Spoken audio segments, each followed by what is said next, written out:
লোভী অহংকারী হোটেল ব্যবসায়ী কত নামই যে দেয়া হয়েছে সাকিব আল হাসানকে, আর কত শত সমালোচনার মুখেও যে পড়েছেন সাকিব আল হাসান তার তো হিসাবই নেই। তবে এসব কিছু তোয়াক্কা না করে নিজের কর্ম দিয়ে এবং মাঠের খেলা দিয়ে সমালোচনার জবাবটা দিয়ে দেন বিশ্বসেরা অলরাউন্ডার। এবার মহত্বতা দেখিয়ে দারুণ এক কাণ্ড ঘটিয়ে বসলেন সাকিব, যার প্রশংসা কুড়াচ্ছেন সর্বত্র। বুধবার টি-20 বিশ্বকাপকে সামনে রেখে ফটো সেশন শেষ করেছে বাংলাদেশ ক্রিকেট দল। মিরপুর শেরেবাংলা জাতীয় ক্রিকেট স্টেডিয়ামে এই ফটো সেশন শেষ করে বাংলাদেশের ক্রিকেটাররা। এই ফটো সেশন করার সময় সামনের সারির মাঝ বরাবর বসেন অধিনায়ক নাজমুল হোসেন শান্ত।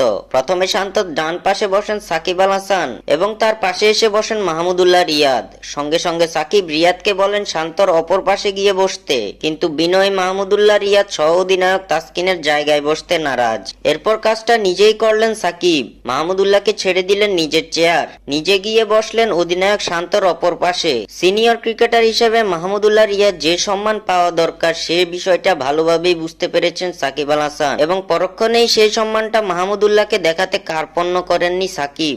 সাকিব আল হাসানের এমন বিষয়গুলো আবার তাকে ভালোবাসতে বাধ্য করবে আপনাদের।